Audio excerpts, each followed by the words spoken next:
Well, folks, my name is Squirrelsy, or Captain Squirrelsy, or Captain Pothead, and today we're back with some more Enlisted, and in fact, we're doing something a little different because there's something I have been asked so many times in the comments, and I've never actually done what I said I would do, and that is showing you guys basically how I play the game. And in that way, I mean that I get asked relatively frequently what platform I play on, and that is console. And when I play on console, and when I admit that I play on console, people sometimes ask what my settings are. And now I need to quickly stress the biggest factor of this. Where did my soldiers go? Oh, there they are. What the hell? Okay, regardless, I must stress the biggest factor, and that's that settings and sensitivities don't matter for a universal standard. So please take what I'm doing with a grain of salt. Take my sensitivities with a grain of salt. My keybinds, different. I find them more enjoyable. You guys might as well. I don't have many changes. I still have a lot to do, but I've made some. So let's see what your boy Squirrels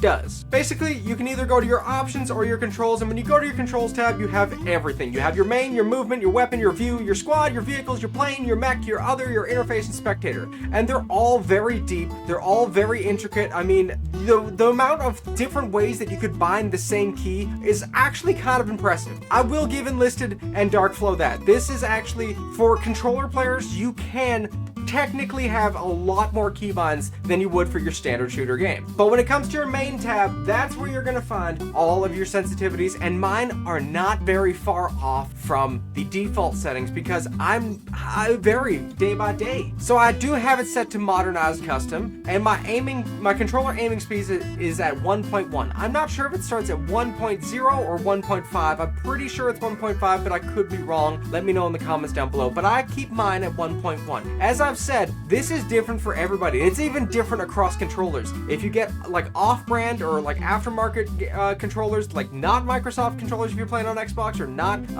Sony controllers if you're playing on PlayStation, I don't even know if you can do that. But if you're getting different brand controllers, you'll have different sensitivities and different dead zones for these different controllers that will affect your sensitivities. So keep that in mind when you're doing this. But I keep my controller aiming speed at 1.1 and my aiming mode sensitivity multiplier at 0.4.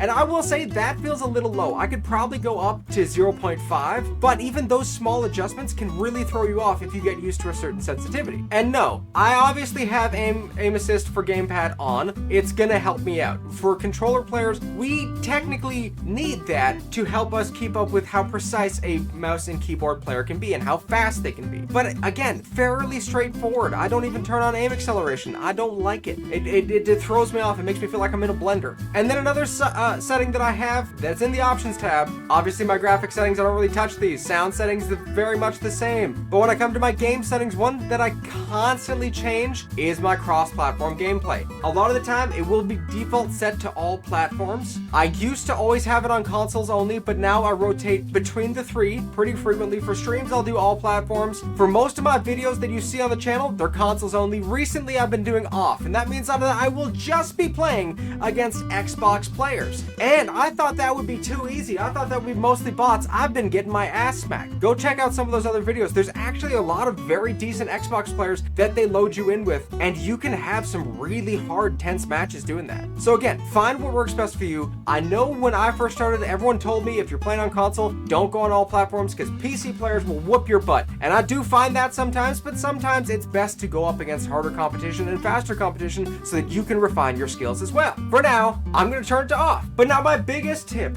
for helping you set up your bindings and everything. I didn't even show you guys my bindings. Hold up. Okay, as I said, I don't have many changes, okay? I don't really change my movement. Weapon, I think I maybe changed one thing, but I don't even know if it's with weapon. Oh yes, it is. Mount weapon at the very top here. If I'm not mistaken, the default is a 2-button combo where you have to hold down on the directional pad plus hit the right stick. So click your aim button, like your aiming stick. And for me, that is also melee.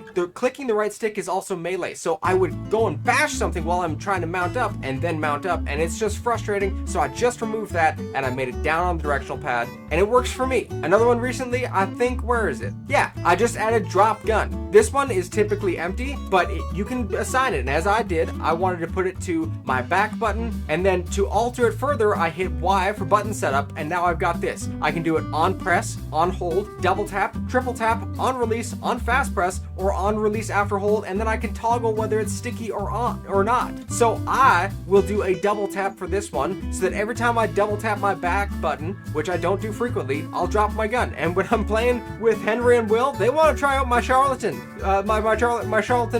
charlatan machine gun. So I'll drop that all the time for them now. But yeah, that's about it. I think the last one that I have set up, let me see, is mark enemy. Yes, I have that bound to my shoot button. It's gonna mark every time I try to fire a weapon. So if I'm firing a semi-automatic weapon or a bolt action, I'm marking every time I'm taking a shot. And that can seem very annoying. I know in other games, if you're hearing constant pings, it's annoying, but it's not really like that. You're just putting up a red marker where you see the enemy to draw all of your AI squad mates plus your teammates' attention to where the enemy may be flanking or attacking from. It's honestly beneficial in my opinion. But as I was saying earlier before I got interrupted by my own stupidity, the best tip I have for you to refine your skills is to just go into practice mode before you jump into any matches. I had my sensitivities practically set by the end of the tutorial. This is the best way, even before jumping into any matches, to refine all of your settings. Your sound, your visuals, your gameplay, your interface, your key bindings, everything like that. And the best way that I did it, whenever I feel like my sensitivity may be off, I will start practically right here, usually like right on this one here, and I'll just start walking and I'll aim. And what I'm trying to do is keep moving and keep aiming at the enemy. And I'm trying to get it into that black spot as much as I possibly can, because that for me is a kill shot. So while I'm aiming, I'm trying to make sure that my sensitivity is perfectly on target. And as you can see, it's putting up a red ping when I shoot. It removes it and puts it up if I'm firing it in the same area. But this helps me to better gauge what my sensitivity is like. And now that I've bumped it up to 0.5, I'm feeling it's a little faster. If you're shooting at a target and you go to switch to another one and you go too far past it with just a little tap, that might mean your sensitivity is a little high. If you're shooting at a target and you try to go to the next one and you're moving through the air trying to kill that dead space, your sensitivity may be a little low. And again, there's two different types of sensitivity. There's your control, your regular sensitivity, your controller aim sensitivity, where it's just non-down the sights, just hip firing the weapon. This one you typically want to keep a little higher so that you can move very fast.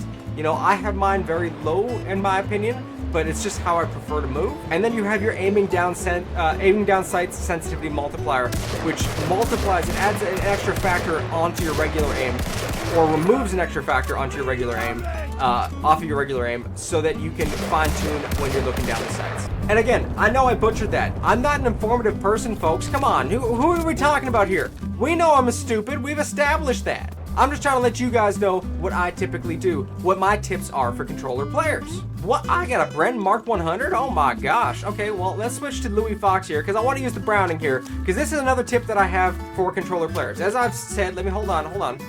As I said, for mounting up before, I would have to go like down on the directional pad and right click, which means I would go like that and then mount up, and it's stupid. Instead, I just have it set to down on the directional pad now. So when I'm here, I can just go boop, and now I'm all set up, and this is the best way to fire the most accurately with your weapons. But the reason why I want the Browning is to know the recoil and know how to fight back on most guns' recoils. The Browning isn't a big recoil weapon. It doesn't kick back very much.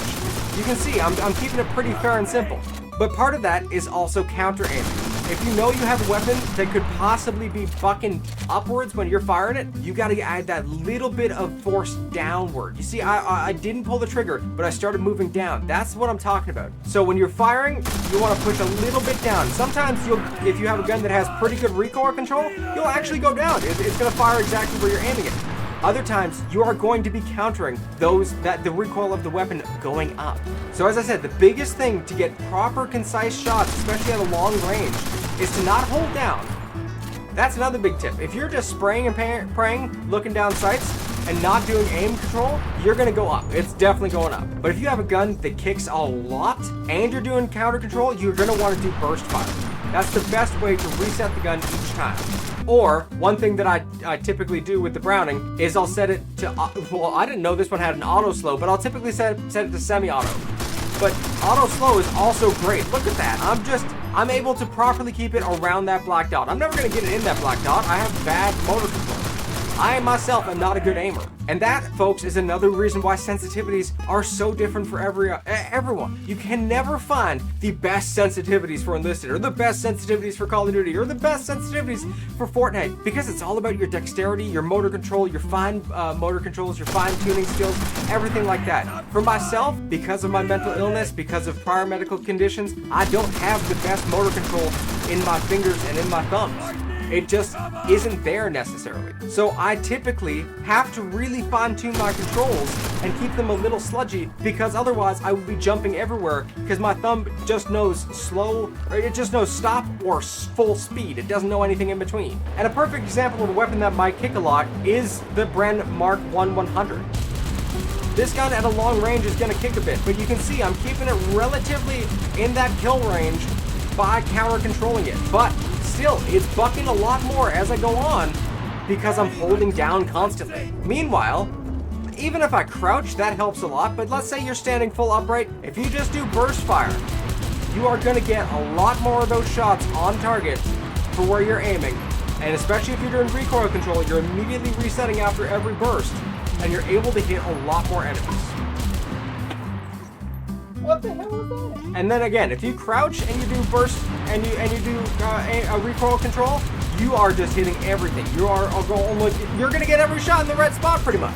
It's the best way to turn pretty much any gun into the most accurate gun, is just by knowing how to fire it and knowing how to control the weapons especially. Slacker has a great tips and tricks video that you all need to check out. He's getting a lot of love on that one, and it's honestly, not, in my opinion, not enough love. That guy put in a lot of effort in that video. It's gonna be linked in the description down below. I plan to react to it. I actually recorded a reaction, like a testing out the tips type thing video, but I didn't like the effort I put into it when he put so much effort into it. So please go check it out. I'm gonna still work on my video for that, but this has been just some tips and tricks. If you're looking at getting into Enlisted, if you're trying to play Enlisted right now and struggling with some controller help, this is what I can do to help you. It's not gonna fix your gameplay, but it's gonna help you know kind of what you're doing. But again, you guys take my sensitivities with a grain of salt, but listen to the tips that I have for being a gamer in Enlisted. It might help you. I'm not the best. Sometimes I'm bad at explaining things. I still hope this helped, but above all, I hope you continue to be your very amazing selves. Make sure you like, comment, subscribe, and share this video with friends, family, and forums. This channel is no longer monetized for the time being, so I don't believe I'll be able to be hyped. You guys can check in the little bar down below to see if you can hype this video. If you can, that'd be great. If not, that's fine. But again, keep being your amazing selves, and I'll see you in the next one.